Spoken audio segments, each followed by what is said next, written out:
Welcome to DMAXUS. Thanks for being here.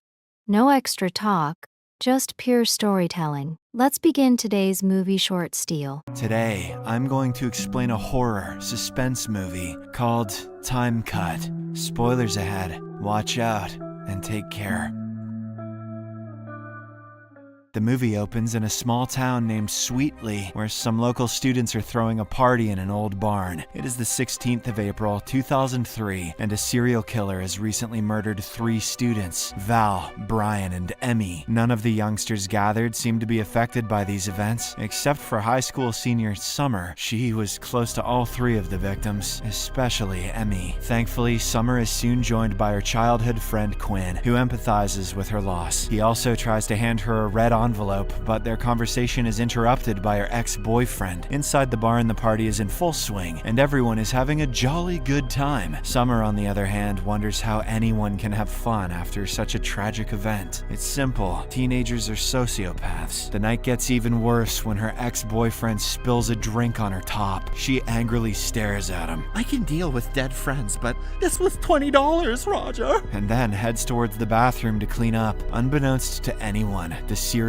killer, now being dubbed as the Sweetly Slasher, has infiltrated the place. Just then, a police patrol arrives at the party and forces the youngsters to return home. Summer, who has no idea about this, is still in the bathroom. Suddenly, the Sweetly Slasher pops up right behind her with a knife. Summer manages to dodge his initial attack and runs away for her life. All of her friends are now gone, and there is no one to help her. She rushes to a shed right next to the barn, with the serial killer hot on her heels. However, as she tries to hide behind a haystack, her belt jingles, alerting the killer. Summer makes a dash for it, but she is unfortunately caught and murdered. Exactly 21 years later, in the present day, Summer's younger sister Lucy gears up for her memorial service. She reveals how the Sweetly Slasher, whose name really needs work, and who went on a 3-day killing spree, has never been caught. The whole town was affected by these horrific murders, and it feels like the entire place is still stuck in 2003. Lucy's parents also have never moved on, and only conceived her just to fill the gap left by Summer. Later that day, Lucy enters her sister's room, which her parents have kept exactly as it was 21 years ago. She walks around looking at photographs of Summer when she suddenly hears a creak in the floorboard. She lifts up a panel and discovers several letters hidden beneath. Lucy casually picks one out and reads its contents. To her surprise, it warns Summer that she's going to regret something, and it has been signed by a person named E. Later, at breakfast, Lucy reveals that she has secured a 3-month summer internship in Washington, D.C. Her overprotective parents, however, don't seem very happy to hear this. Dad even suggests that she work at his company, Sonner, which is working on some groundbreaking technology. Although Lucy is incensed, chooses not to discuss the matter further, as today is Summer's death anniversary. Soon afterwards, the family visits the infamous barn where a memorial is dedicated to Summer. Her parents leave some gifts for her and ask Lucy if she has brought anything as well. Afraid she would look insensitive, Lucy lies that she forgot her gift in the car. She then gets a little further away and tries to remove her necklace so she can give it as a gift. She'll be coming back for it later though. However, she suddenly hears a loud noise followed by a bright light coming from a nearby shed. Lucy immediately heads there, only to find a strange machine making a loud beeping sound. She tries to have a closer look, but accidentally touches the machine's screen. The timer is now set to April 16th, 2003, and seconds later, 2 sharp lasers emit out of the machine. These intense beams of energy hit each other, creating a rip in space and time. Before Lucy knows what's happening, she is engulfed in this rip, but everything seems to return to normal after a while. Confused, she exits the shed, but notices that her sister's memorial is missing, and her parents are nowhere to be seen. Lucy tries to call them, but realizes that her phone has no network. Spooked out, she heads towards the town center, which also appears to be teeming with new businesses. This is when she spots a banner and realizes that today's date is April 16th, 2003. Later, a confused Lucy heads to her school, Sweetly High, to have a chat with her science teacher. Everything seems so different. The students are dressed like they're straight from late 90s music videos, and everyone has a flip phone or a Walkman. Also, everyone is making eye contact when they speak to each other. It's so weird. She also comes across a shocking sight. Her late sister, Summer, is chatting with her friends, Brian and Val. All of them were murdered decades ago. Nonetheless, Lucy heads to the lab and meets her physics teacher, who seems to have become younger. He doesn't recognize her, so she introduces herself as a new student and asks about his thoughts on time travel, but the teacher tells her to take help from Quinn, who is a physics geek. Quinn, who is also in the lab, then explains how time travel is possible, but it is a bad idea, as it could create unseen effects in the future. That afternoon, Lucy notices a group of boys cornering Quinn in the school hallway and carrying him outside. Turns out the seniors throw someone into a nearby river as a school tradition. Today, it is poor Quinn's turn, and the entire school is gathered to witness the spectacle. However, Lucy intervenes and saves him by shoving one of the bullies down to the ground. The commotion attracts the attention of a teacher, who soon arrives and breaks up the gathered crowd. All right, let me help throw this geek into the river now. After her heroics, Lucy takes Quinn to the side and reveals that she is from the future. He is skeptical at first, but eventually believes her when she shows him her smartphone, which is clearly very advanced for 2003. Lucy then takes Quinn to the barn and shows him the time machine that threw her into this era. Oh, gosh, come on. I thought my PS2 was cool. It is not working for some reason, so they load it into Quinn's van and bring it to his garage. While inspecting the machine, they notice that it was developed by a company called Sonner. They also find an empty canister lodged within and assume that they need one of these for the machine to work. Lucy states that they can get it as her dad works at the Sonner facility. Elsewhere, Summer and her best friend Emmy are having a heated confrontation, but we don't have the reason why. Back at the garage, Lucy realizes that it is April 16th today, 2 days before her sister was murdered. She asks Quinn if she should change the past, but he explains that anything she does will change the future drastically. Hence, they decide that the best course of action would be for Lucy to return back to her time as soon as possible. Shortly afterwards, they arrive in front of Summer's house, where Lucy reveals that she wants to steal a key card from her dad. Upon hearing this, it finally dawns on Quinn that she is actually Summer's sister. He warns her that it's dangerous to interact with her family, but Lucy insists that it's the only way they can get into the Sonner facility. Moments later, they approach Summer, and Quinn hands over her calculus homework. It turns out that he often does her assignments because he has a huge crush on her, and he simps like a daddy.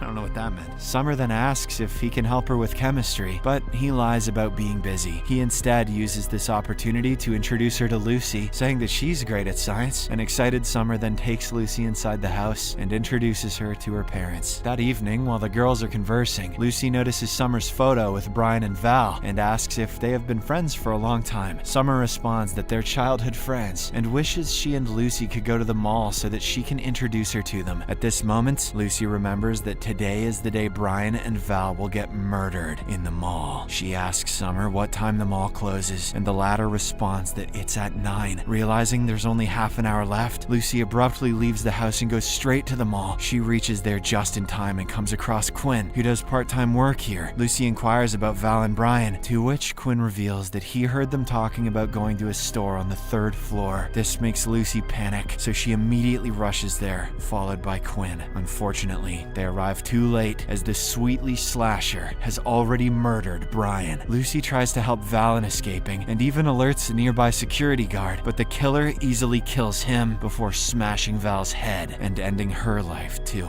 Now, he is the Sweetly Smasher. In the aftermath of this event, Lucy and Quinn head to his house, where he lets her stay for the night. As they discuss their next move, it suddenly dawns on Lucy that the security guard wasn't supposed to die. This means that she is making things worse by trying to alter the past. Hence, she decides to return to 2024 before she can mess things up even more. The next morning, Lucy wakes up very early and sneaks into her house. She wants to get her dad's key card to break into the Sonner facility, but she's caught by Summer, who wants to know what's happening. She's confused about why Lucy abruptly left for the mall last night, especially now that her friends are dead. Left with no other options, Lucy finally reveals that she's her sister and has come from the future. To prove her point, she brings out the letter from Ethan, claiming she found it under the floorboards back in her timeline. However, Summer says that she has never seen the letter before. This frustrates Lucy, and she ends up leaving the house without explaining any further. Later that day, Summer arrives at school and opens her locker, where she suddenly finds a letter. She opens it up and is shocked to realize that it is the exact same letter as Lucy had given her earlier. Meanwhile, Lucy and Quinn learn that a matter and its antimatter must come into collision to cause a time rip. They have the matter, labeled labeled as Particle A, while the antimatter labeled as Particle B is all used up. Physics for fucking idiots. They now need to obtain it to make the time machine work again. As the duo is working on the machine, Summer shows up unexpectedly. She says that she now believes in the whole time travel thing and wants to know everything about the ongoing murders. But Lacey, who doesn't want her sister to know her fate, reluctantly reveals that Emmy will die tonight. This causes Summer to panic, and she says that they have to save her at any cost. Lucy argues that they can't change the past without making things worse. However, when her sister continues to insist, she eventually agrees. Following this, the trio arms themselves with weapons and travels to the Marine Museum, where Emmy works the night shift. They soon arrive there and decide to split up to look for her. Moments later, Summer notices the killer slowly sneaking behind an unsuspecting Emmy. She rushes towards the spot and fortunately manages to pull her friend away. The two of them run for their lives, locking a door behind them. Just as the killer breaks through the door, both Quinn and Lucy join the two girls and manage to escape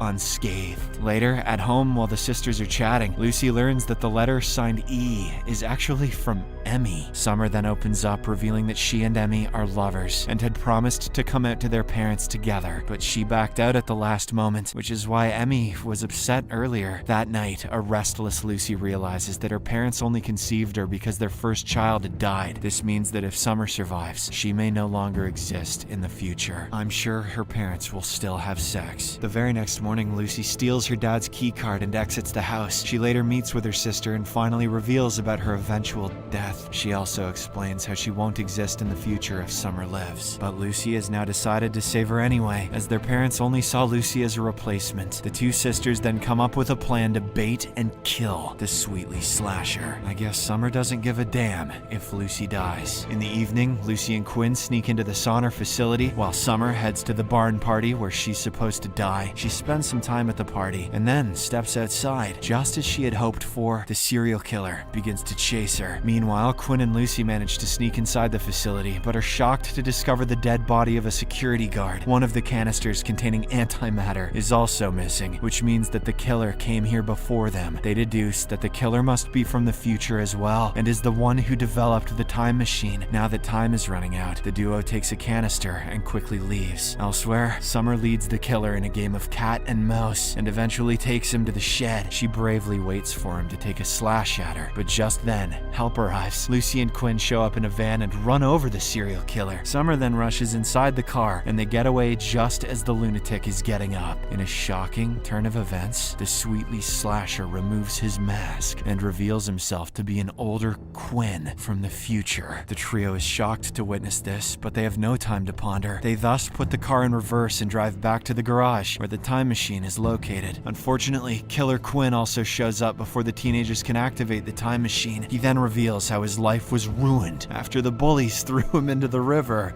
Oh man. Summer, whom he had a crush on, simply watched and laughed at the event. So, when he became an adult, he built the time machine to take revenge on his bullies. Dude. Just as the killer is distracted in his speech, Lucy activates the time machine. She then grabs Psycho Quinn and pulls both of them into the time rip. The two land in a parking garage and immediately get into an intense fight. Psycho Quinn lunges at her with a knife, but Lucy gains the upper hand by electrocuting him with a car charger. She then stabs him with a nearby knife, finally ending the saga of the Sweetly slasher. In the aftermath of this event, Lucy uses the time machine to go back to 2024, but just as she had theorized earlier, her existence has been erased from her former life. This means that her parents don't recognize her anymore, and she has no place to stay. Why didn't she just find Summer and get her to explain shit?